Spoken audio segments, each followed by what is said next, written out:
Hi, everybody. It's Janet Eichhorst and Jill Renee Feeler here for our 20th podcast episode. It Yay! I'm does very feel excited like a about it. yay. It does. How are you, Jill? I'm great. How are you? I'm really good. Very happy to be here. And I wanted to say I had gotten another kind of feedback cycle, just really positive stuff. And, thank you. I want to say again that comments really are helpful. What you like, that you're liking it, it just makes it even more exciting for me. So, and I know Jill feels the same way. It's encouraging. So please keep those coming, and anything you'd like to hear, we're open. We're open to whatever you have to say. So, I had a topic visit me this morning. So let me dive right in. I would say overall, I could say it's kind of sovereignty, but the individuality of sovereignty and what that looks like in our world. And I want to share, it's a personal story. This morning, my sister had texted me, and I know I've shared about my dad. He's in assisted living. And I also had shared in a recent podcast that he had fallen recently. So this morning, I got some texts from my sister, and there are videos of my dad where he's like walking and he's like holding his head, meaning he's got some sort of medical thing happening within him and he's like not walking very well. And then, my sister said then he kind of like came out of it, and acted like all normal. And so I really at first my heart just goes, "Oh, I love my dad." That was my first response. And then, a little emotional. And then something happened where I was feeling kind of these other ideas about grief and what grief should look like and how I should act when my dad is at the end of his life cycle. Wow. That just took my words away. Wow. When my dad is at the end of his life cycle. And I thought, I'm not doing that. Hmm. I am not doing that. And when you say your name, what is that? What do you mean when you say I'm not doing that? I am not going to have the responses that I have been conditioned to do, that the way other people do grief, the way other people respond to somebody that's in the last stages of their life. Because it's such an individualized process. And I know when my mom died, somebody had asked me, maybe 2 weeks after she passed, like, how are you? Expecting that I was going to be falling apart, that I was going to be in this, really unstable place. And I paused and I was like, oh my goodness, can I say I'm great? Hmm. Because I was, and I am. Mm-hmm.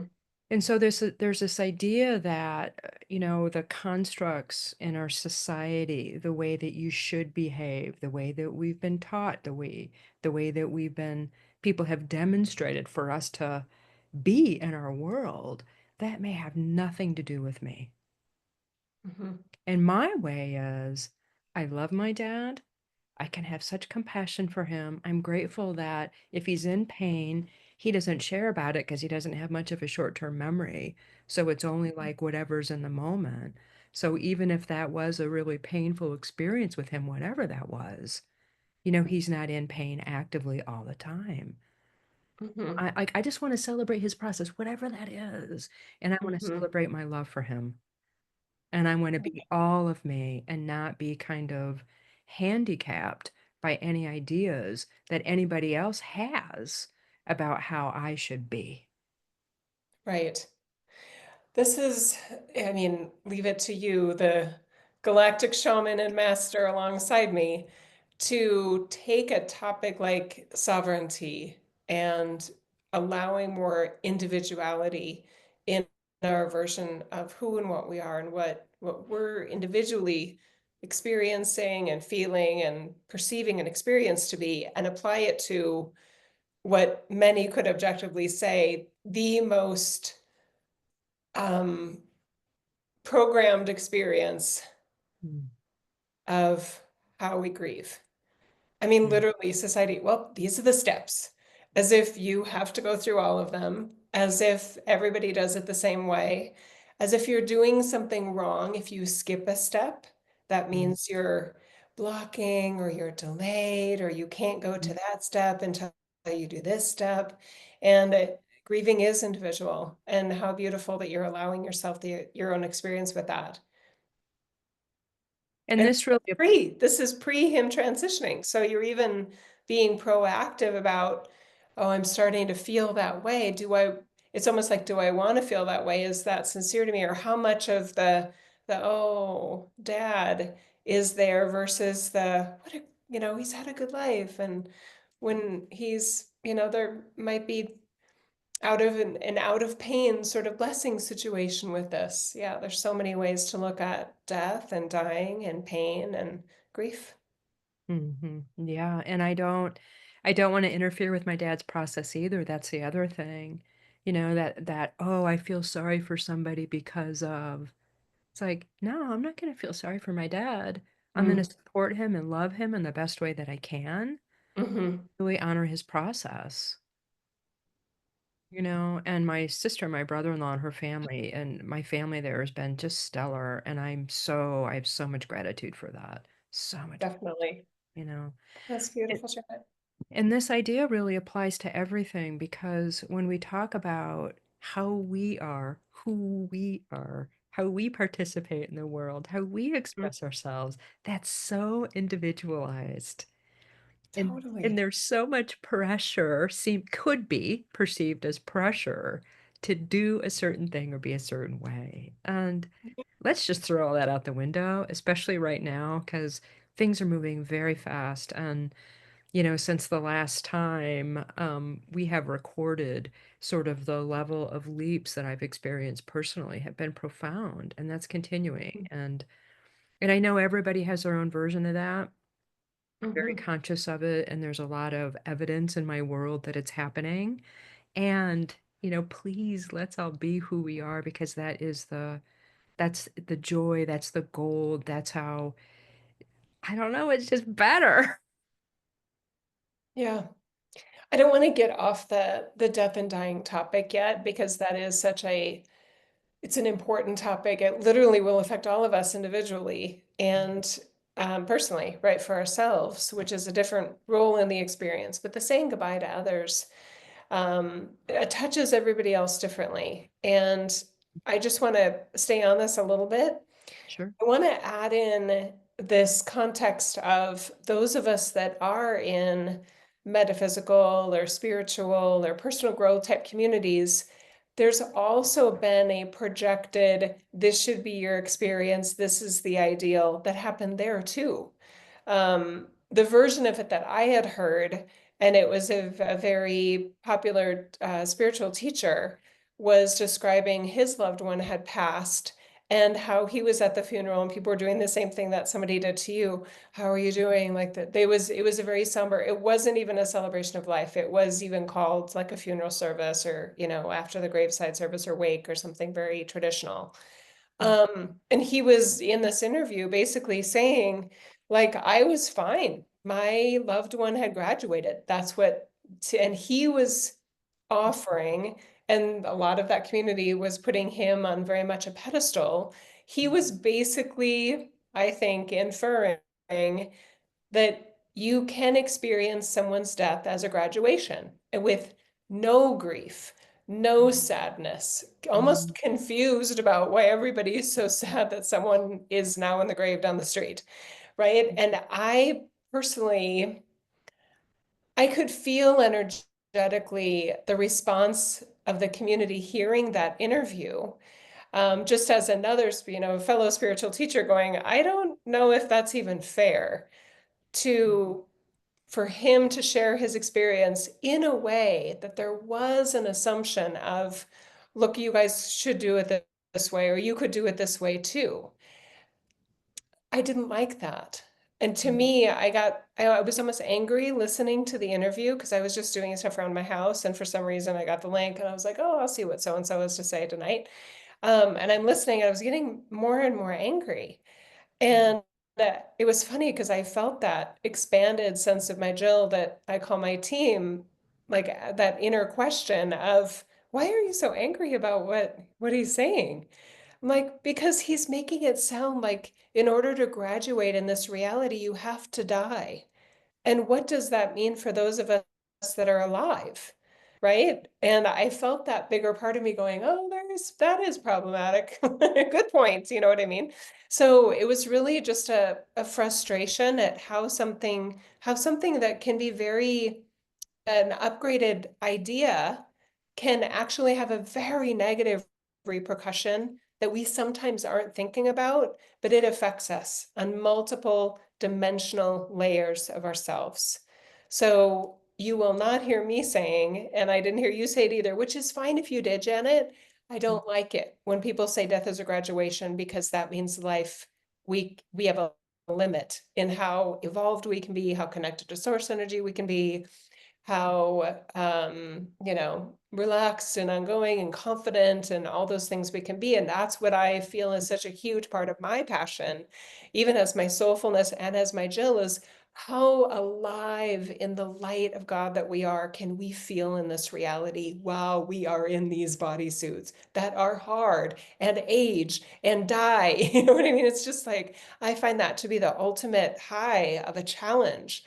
So for anyone that's heard a teacher or a teaching like that, that it's wrong for you to be sad if someone dies. It's wrong for you to grieve your low vibe if you're sad about someone's passing. I just want to include this individuality and sovereignty for them, right? You had your own reaction to your mom passing.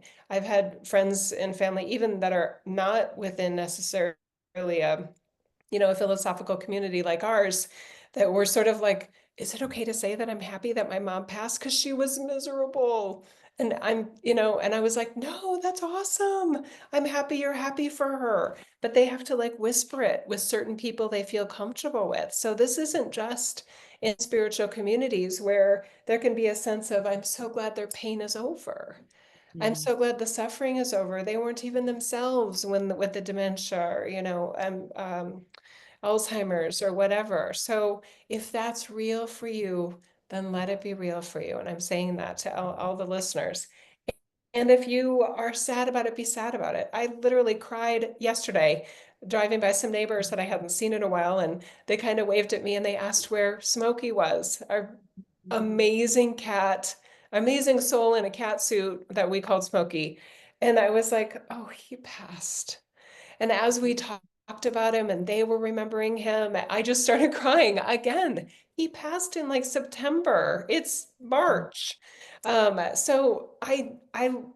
me as my Jill, my individual sovereignty includes having a part of me that is so sad because I miss them. And Mhm. that's okay too. You do it your way, you guys. Be real. Whether it's death or teaching your kid how to drive a car. I was never freaked out or terrified driving, teaching my kids how to drive. I was very calm, I was very cool, I was very collected. And were there some oh shit moments? Yes, of course there were. But that's stereotypical. I'm supposed to go and film it and just be a total nutcase. No, that's not me. So do everything your own way. Oh, you said some really great stuff. Yeah, I am emotional. I'm deeply emotional, around many things. And this is where we're so in sync about the fullness of life in these bodies that we get to have here, and supporting people in that individuality of whatever their experience is.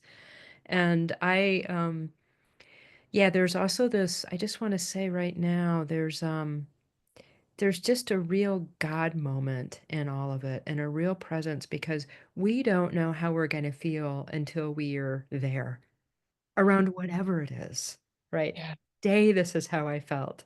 I remember when I think I shared this in a previous podcast when I read my mom's eulogy, I'm bawling like a baby, right? Mm, And the point I wanted to make with that is I didn't, I didn't want to connect my mom's death to me in the fact that my mom died and I didn't. And sometimes people get that confused. There's like too much connection there, Mhm. and they forget that they're still living, even though they're, they take that sadness or that really depth of feeling, and then they kind of like die a little with it. And I was like, A lot. oh no, live. Like go into the depth of that feeling. You didn't die. You're here. Yeah. And I that's see a this. Oh, go ahead. really big differentiation between really owning it's a way to claim our individuality, our own God consciousness, our own, or whatever word you want to use for that, godliness, God consciousness, individuality, sovereignty. And that's so powerful, that open heartedness, full feeling that we can have here around everything. And don't die just because some other thing outside of you is not there anymore, whether it's an animal you loved, whether it's a family member, whether it's a whole political system that you were in, that you loved. Like, let them all go and be here and live. What does that mean? That's what we're Yeah. talking about, So living. big. And I'm totally okay if we just stay today on the topic of grief and moving on and saying goodbye and all those things because it is such a big topic. Janet, are you okay with that?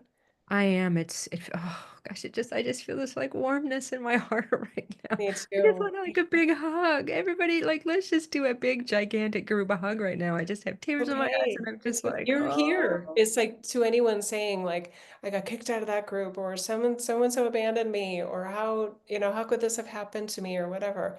Just feel Mm, sturdy in where you are, that you're mm, here. You're here and it's okay. And part of it being okay is that you make it okay. And you mm. may not feel okay right now. And that's okay. And part of you may feel weirdly okay, like you didn't think you were supposed to be this okay. That's all right too. That's part of your experience. Maybe you're being strong for others. Maybe you can see and sense a bigger picture of what's going on, and it's giving you confidence and it's giving you stability that you did not predict and did not expect. There you Oh, ooh, breathe. Oh, wow, that's so big.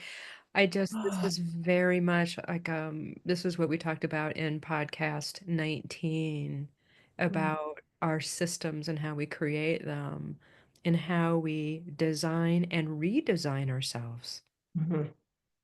in that realness. And there is strength and resiliency and more God essence Mm. when we do that.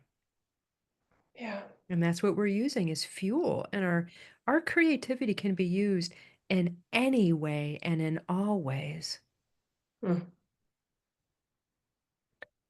The other shift perspective or mindset adjustment that I'd like to really highlight is when you were talking, Janet, about somebody that's lost their parent, and maybe there's a bit more energetic connectedness between that individual's sense of themselves and Mhm. that sense of that they were somebody's child, right? That was their mother, or that was their father, or whatever.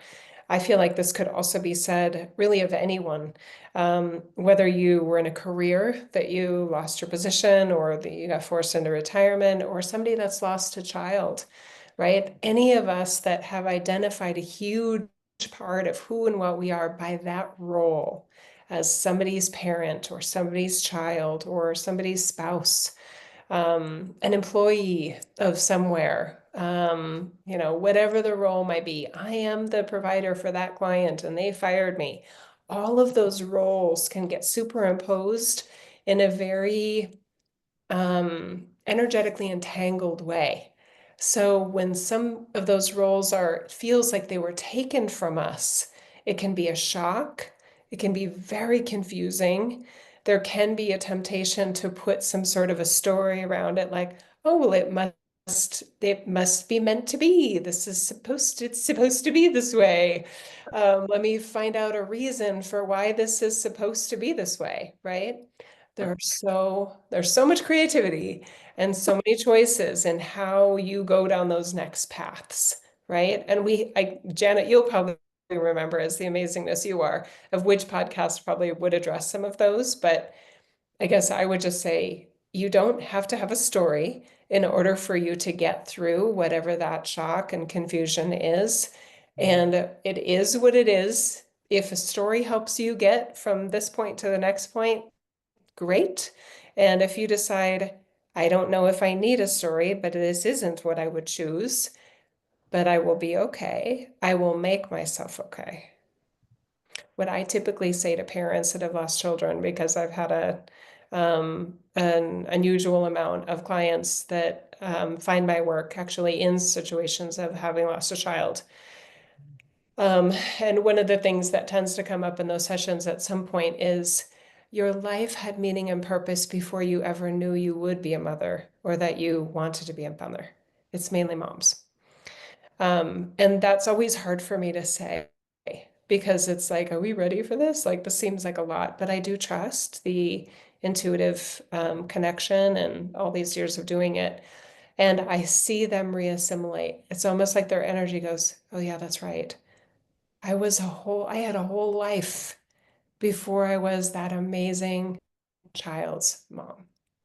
Mm, And that sense of self that is independent of the role that they had as that child's mother is everything. And that's what they need to get them through it.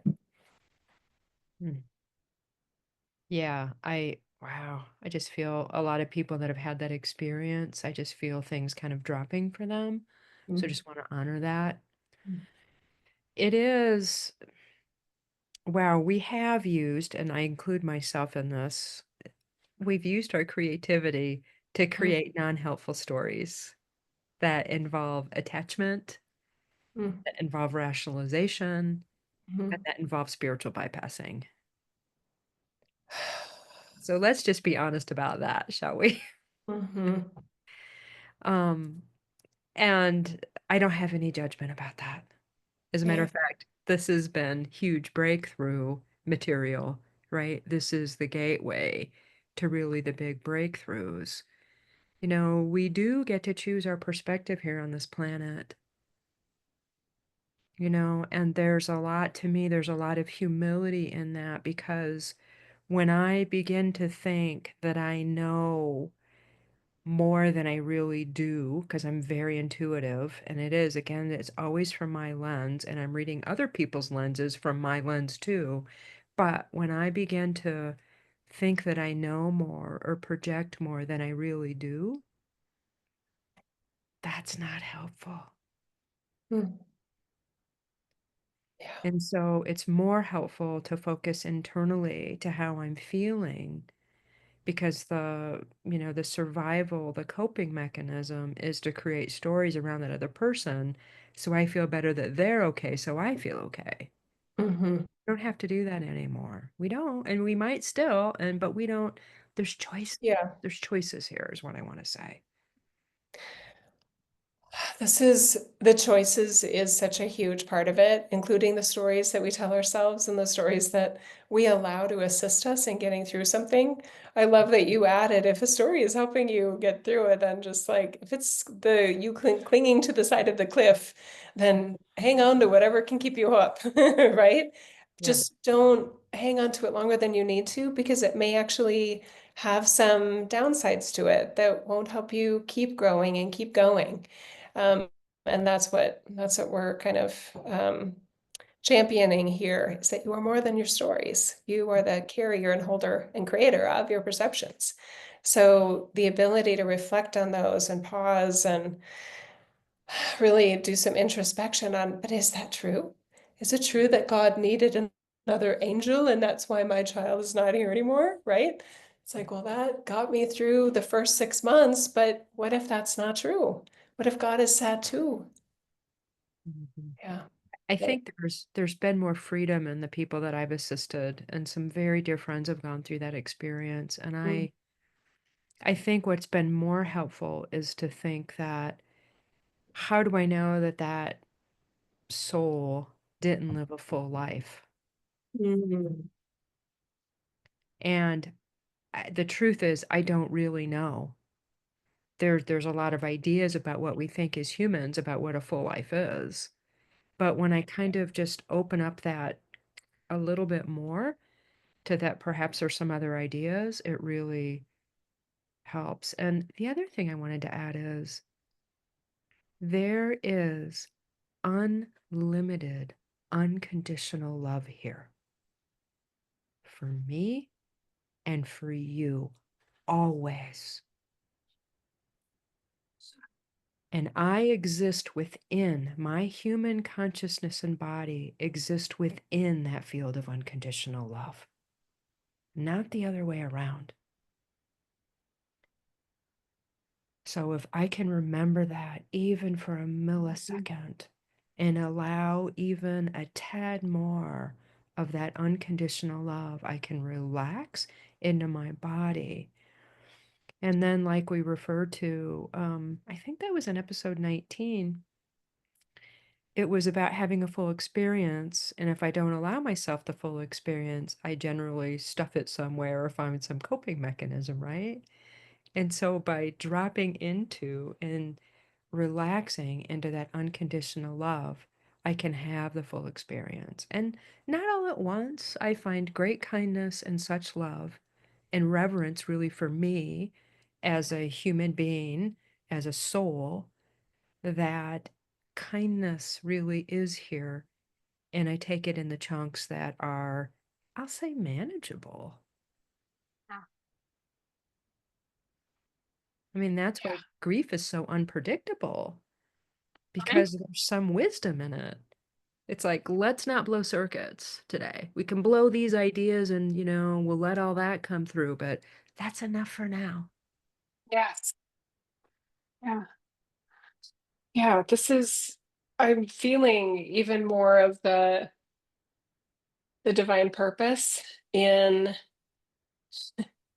your topic that you raised for us today in terms of the year of the snake, which has been this beautiful theme. Oh, and I was on vacation and I got this beautiful, you're probably gonna, it's like lava stones.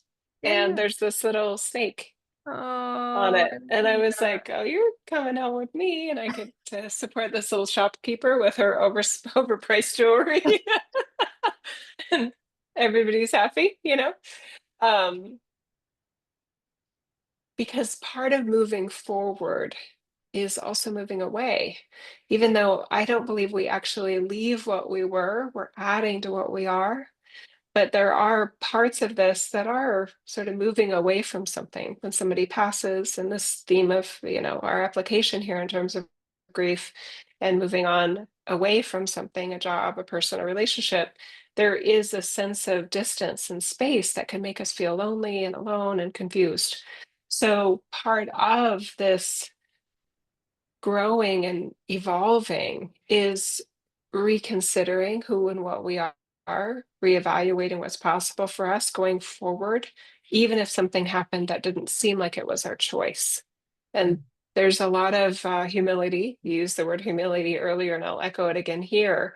There's a lot of humility when your life goes in a direction that you did not want, did not plan, and feel helpless about it, right? There's a lot of humility of fudge, this is not what I wanted, right? I know I didn't manifest this. We talked about law of attraction before.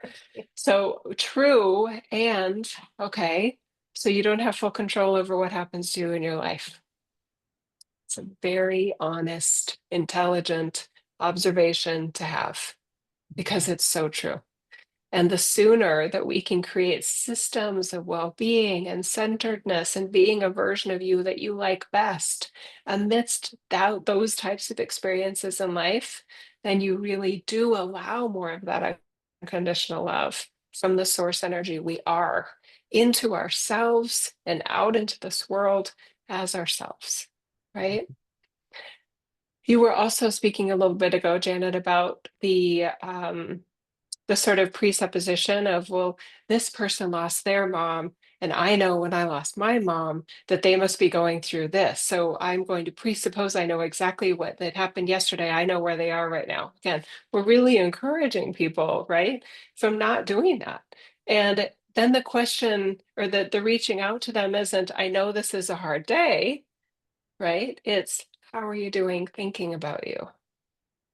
There's something very different energetically in that because you're allowing that other person to be having their own experience. Hello, which they are, right? Their mom is not your mom, and you are not them, and they are not you.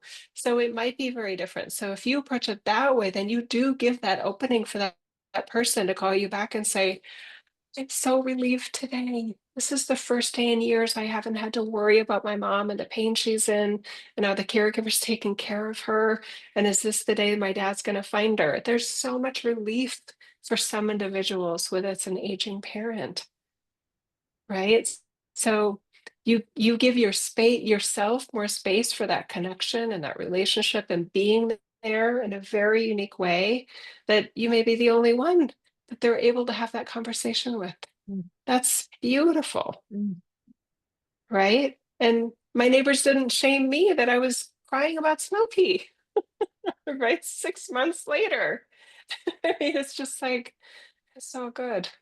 It's so beautiful, and it can be very life-changing for people. I wanna add kind of another look at this, because I think about the times where oh, there's a friend of mine who, I supported her during her dying process, right? I was her Mm, medical power of attorney, and, mm, so that was one of them. My ex, when she had her stroke, this was another one. So there's a couple scenarios in my mind I'm thinking about where this is what happened. Like, I love the people that I support, and I love them as fully as I can. So I have my own mhm, emotional processes and my own stuff around it.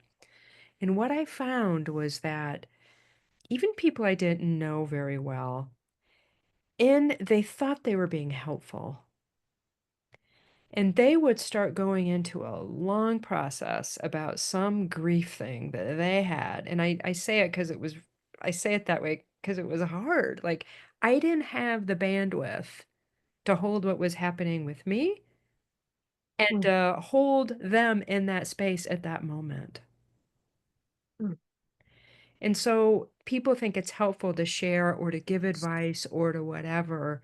And I'm like, please, for those of you that know and love me, ask me how I'm doing and what I need if you want to mm, support me. mm, And if you have a story to share, you could even ask me if I have the bandwidth. mm, Because the level, anybody that's been through that process with somebody dying, there's a lot kind of to do.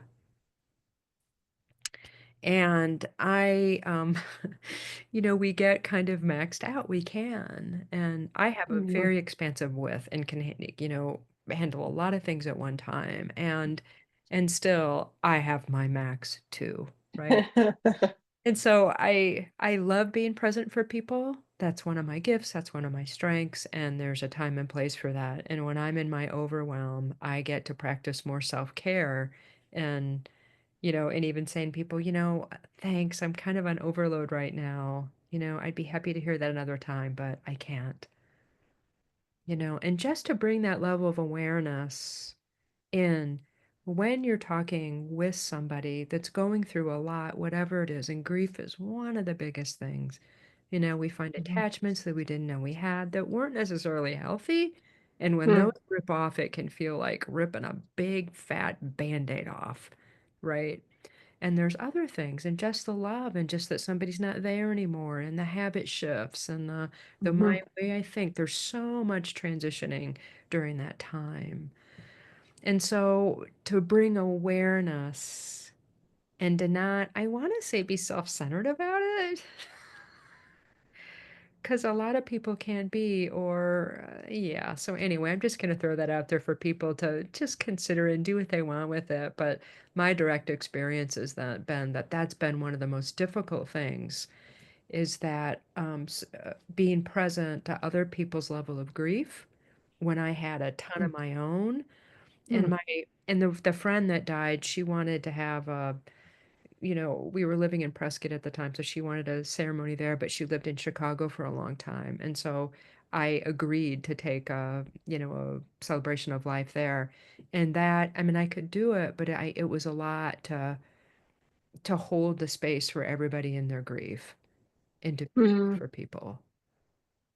And so just to bring more awareness of that and perhaps find different ways for us to hold that godliness in those situations so everybody gets relief and it's done in the most honoring and respectful way possible. mm. That's so big. Yeah. Thank you for bringing up the boundaries part. The fact that you, as I heard what you were talking about with your, especially with your friend, or maybe it was your partner at the time, the level of like, oh, here, Janet, I know this step will help you, or this process, I have this method or whatever. And you're kind of like, I'm not ready for that right now. I might be later, right? Mm. Um, it's, I'm sure you were polite about it, but it's, I mean, in my value system, it would have been okay if you weren't. Look, I didn't ask for that. Thanks a lot. I know your heart's in the right place, but um, uh, I'll let you know if I want to know more information, right? Because it could be that later you don't even reach out because it just doesn't resonate with you, right? Because you're an individual, right? And they're an individual and they think their process is going to work perfect for everybody and they love it. But that doesn't mean that you're interested. And there's this, maybe for a lot of us as natural healers or trained healers, we can forget that humility step of, oh yeah, I believe it would work, but it doesn't matter what I believe. Are they even interested? Is this what they need right now? Because some of us address discomfort. Oh, okay. I'm kind of liking where this is going. Some of us that have spiritual giftedness that are pretending that we have more authority over what happens to us than we do in this reality. Mm. We also like to pretend we have authority over assisting others when they didn't ask for our assistance. They may not even want our assistance, or even if they did ask for assistance, the type of assistance that we get most excited about or especially trained in um, might not be for them. There's a lot of humility in that.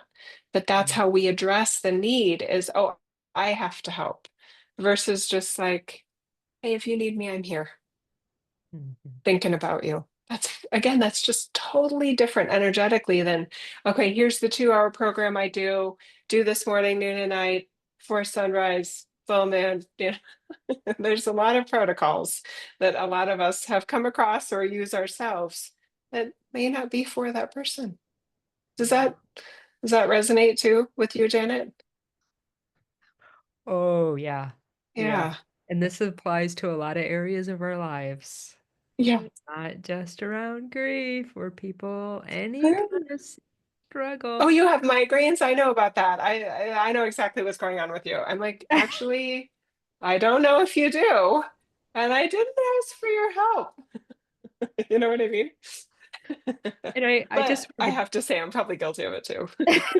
I well, we're bringing things to awareness so people can have different choice points, right? Yeah. Like, this is the idea.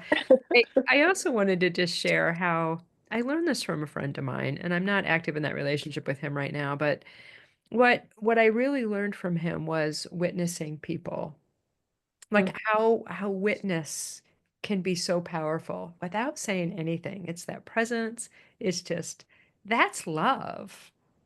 Ah, If I totally. if I can sit there, and even if I have to sit on my hands sometimes, because sometimes it feels like I have to, like, oh, I just want to share. I just want to share. It's like if I can sit there, It's like a cook sitting in the kitchen. Like, I can't just sit here. Let me chop something. Let me at least wash the you vegetables. know. So Yeah. I just want to put in a plug for actively loving somebody by being present to them and the Mm. power in that.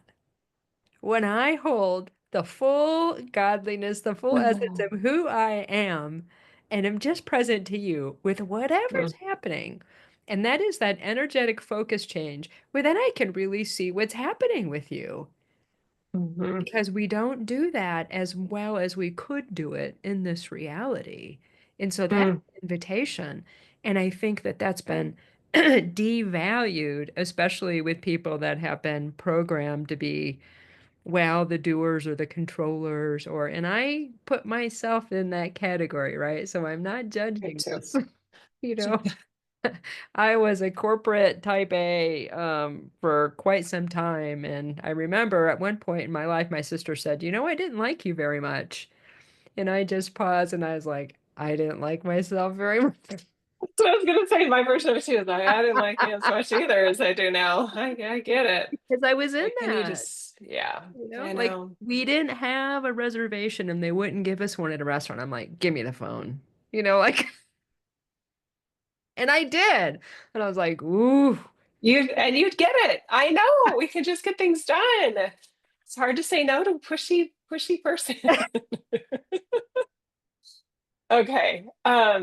This is big, and I love that humor that we just had that you invited us into it there. I needed it. Um, you were talking about the what I'm calling the the sacred opportunity to be a godly witness, mm, right? I This is two things. Find your niche. No, not find. Thank you. Allow your niche, mm, right? So for any of you, we are all here in our maybe our own challenges, our own versions of death and dying and grieving, and so are others around us. This isn't unique to us. This is part of the human experience. What is your sweet spot? What is your gift in that? Is it, I'm from the Midwest, you're from the Midwest. Is it making the casserole? Your casserole is the first to show up on the doorstep. Is that you? Is it the bundt cake? Is it the phone call? Is it the, showing up and going, how can I help? yeah. What do you want me to arrange? Details are my jam. I've got this. Give me the job and I will do it for you. Do you want me to pick up the kids from school? Do you want me to go check on your dad and clean his house today? I mean, what is your thing? And don't be shy about offering it. You're Mm, not imposing it, you're not forcing it, you're not assuming they want it or need it.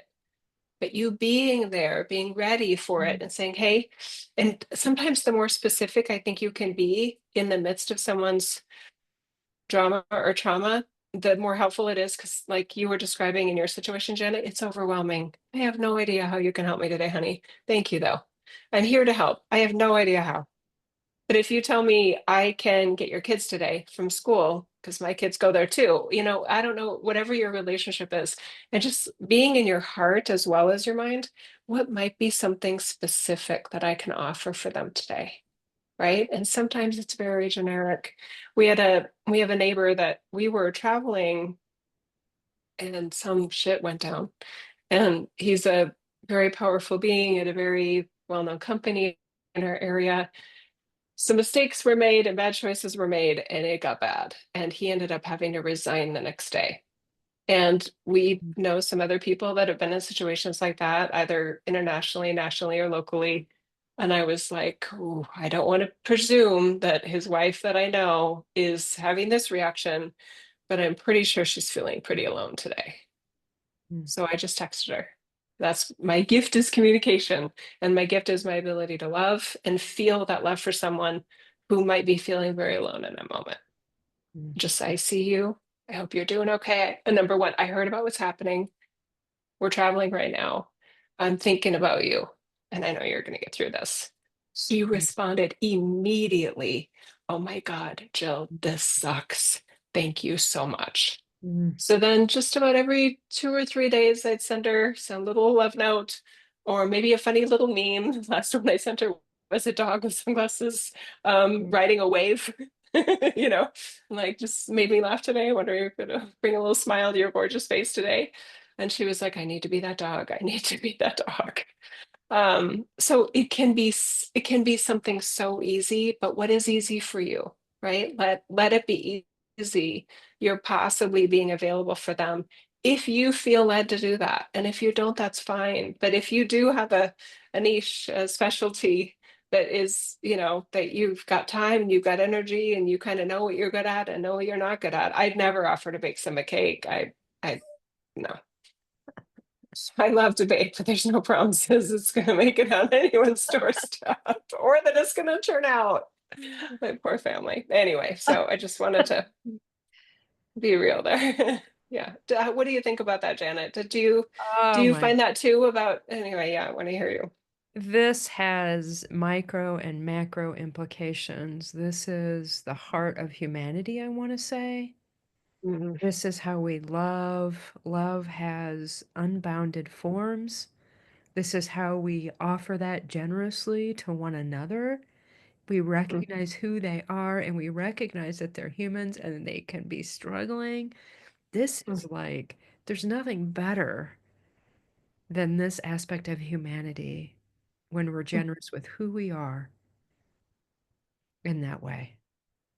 It's Mhm. beautiful. This is what makes it worth it. Those moments where we're, you know, dark, whatever dark is, whatever just like struggle is. And when we reach out Yeah. that hand in the way that we're guided, not Mhm. based on anything else, but just how I personally am inspired to Yeah. offer, even if it feels a little scary and vulnerable and maybe a little beyond my comfort zone. I'd rather, you know, err on the generosity piece versus hold back. Offering, right? Generosity is correct. I love that. Well, not that that's where I would be wrong, but I agree with that word generosity. I also like the word that you're available, you're offering. Mm. And like in my instance, it totally would have been okay, because I would have been okay if she had not responded. Right? Yeah. Did I love it that she responded right away? And I was like, oh, good, it hit the target. Yeah. Yay, God, we did it. Yeah. Struck the heart right where you wanted it to. I got it. I'm here to help. It's okay if there's no response, right? Yeah. It's totally okay. Yeah. Um, the other thing on this topic is some of us are great givers and we are not good receivers. Cringe, right? So for those of you that are like, yes, I can do this, and then you're in the situation where it's your grief or your death and dying that's going on in your world. Um, how are you doing? Right? If somebody actually follows this kind of advice and they call you and say, the HOA is going to come over and like tell you your lawn needs to be mowed. And I know your dad died last week. Do you want my lawnmower to come over and mow your lawn this week? I mean, it can be so specific. But my point is, if you're not good at receiving it, you say, yes, please. And don't even think about it. If it's so simple and they're offering, believe them. They are offering for a reason. If they offer to pick up your kids, if they offer to put gas in your car, if they offer to get your mail for a week while you're at some thing you had to go to that you would rather not be at, just say yes. Just trust that they're offering because they actually would love to be able to help you. Just say yes. Oh. Yes, please. Thank you. Very I'm simple. I'm I'm giggling because this is one of mine too, and I catch myself, and I don't know, a few days ago I was like, oh, I did that again, didn't I? Like I didn't receive, and I was like, oh, okay, because I recognize this, and that's the flow, the spiral of creation, and so somebody had offered me something, and it's something I think I would like, and I was like, I'd be honored to receive that, like, oh, good, I did it this time, and Beautiful. it was so natural. I didn't even have to think about it. And I was like, oh, because who wants to limit God? Really, that's what that is. If I can't Oh, receive, mm, I'm limiting God. yeah. That's And who beautiful. wants to do that? You might get That's a good smited. Just teasing. You might get that's a good smited if you do that. Oh gosh, yeah. Let's create some more, sort of religious type. Yeah, exactly. Traditional Uh, religion type fears. You yeah. better say yes. The Ooh. lightning, you know how that is. Right? No, that's really good. And it is for those of Um, us that are bad receivers. Oh, it feels so good when you're willing to say yes. It just you can change your pattern with receiving. Your giving gets so much better. But I had been an arrogant giver. I'm just, yeah, I can just completely own it. It's an uglier side of myself that I am so much more comfortable giving. And I always want to be the one who can give and doesn't need to receive. I Yes. would rather be in that role. So I don't want to be needy. I don't want to be a victim. I don't want to be a burden on anyone. And all of those three things lead to me just kind of like, no, don't see that I need help right now, that I'm struggling, or that some shitty thing just happened in my world that I would rather know and know about, right? Because it's uncomfortable with being seen as Yeah. not the giver. Yeah, Yeah. there's a lot in this, and people that they're in the healing field in any way, shape, or form, most of us Yes. struggle in this way. So if we really want to go for it in our own evolutionary way and be a full Mhm. human being, we get to learn how to receive as graciously as we can give. Yeah. And that is spiritual maturity, I want to say. And I want more of Uh-huh. that. I want more spiritual maturity. The other thing I'm sort of giggling at is that, and let me see, I had it, let me see if I can word this well. Um, for those of us that are known as the givers and the supporters, whether and we're an official healer or an unofficial healer, caretaker person, support system, you may underestimate just how much others in your life Mm, love the idea of reciprocating for you. They're mhm, like, oh, she's given so much. She was here for me during this. And oh my God, they supported me so much during that. I would love to be able to support you in any way through this, right? I mean, to deny them that option is actually really rude yeah. and selfish and silly, right? But I do it. I still do it. I broke my wrist the day before, what, 2 days before Christmas, and this was one of my most favorite neighbors and just people on the planet said, "I want to come and help wrap your gifts." And I was thinking, she's going to wrap gifts way better than I do, and she's going to come over and look at my gift wrapping supplies and go, "This is it. How basic are you?" Pretty basic. You know what I mean? And there was just a part of me like, I would be embarrassed if she saw my gift giving situation. And plus, I didn't even have all my gifts. Actually, there was a lot that I just got really immediately embarrassed over. Like, oh, I don't want Kelly to see that. Oh, So anyway, I was like, I mean, this child's getting a note because this didn't come, and this child never gave me a list, so she's getting money. I mean, like, how do you wrap that? This is my mess. But to us, it works. Anyway, so I said, I got it. Thank you, though. Ugh, missed opportunity.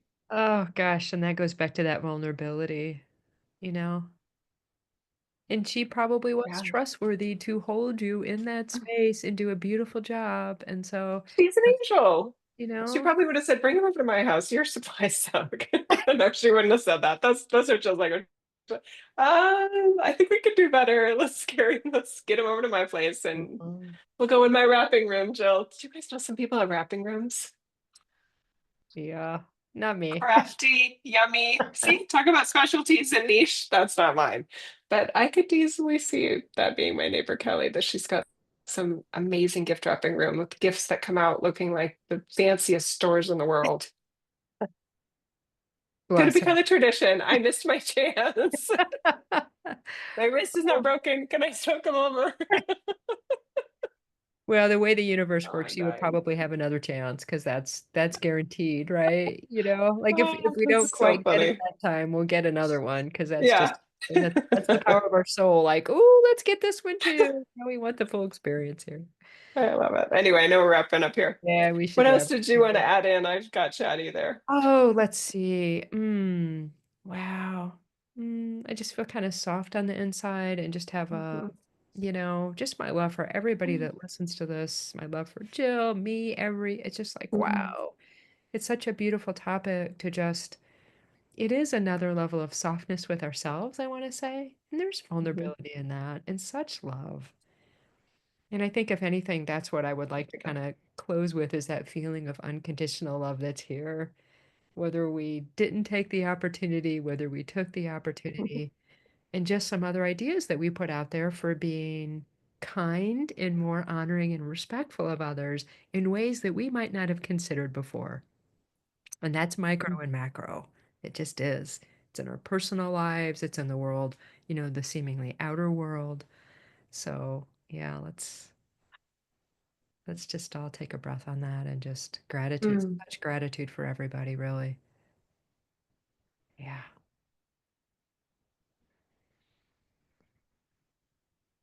so good. it is. I'll just add as we're putting some final words on this. It's easy for me to imagine that source energy, that God Mm, would like us to be more confident in how we do extend ourselves and how we offer ourselves, even if it's just, hey, I heard what's going on, thinking about you. Can you get any easier than that? You're mm, offering God's love, God's compassion, and God's understanding. You don't have to know everything, but if you have that impulse, then just experiment more with acting on it. I feel like that's something that some of us could do more easily. And mm, it may start as being uncomfortable and become one of your best skill sets, your confidence in reaching out to others, knowing that they could not respond to the text, knowing that that's their choice, that's their individuality. That's okay. That doesn't make it awkward. You still did your part of the extension of God's love and compassion and understanding in this reality. mhm. Yes, thank you for that because that love is emitted and Mm, radiated regardless of whether it gets verbally acknowledged. exactly. The love, God's love. Keep it going, people. That's right. We're all a part of this. Yeah. Mm, Please share this with anybody that might benefit from it. Anybody that mm, you know that might be struggling with grief or basically anything mm, in their lives. That's our intention is that this reaches as many people as possible that it can help and they can benefit from it. So please, mhm. comments are lovely again, like we said before. Love them. Thanks so much, everybody. Thanks, Jill. Thank you, Janet. Thanks, everybody. Bye. Mhm.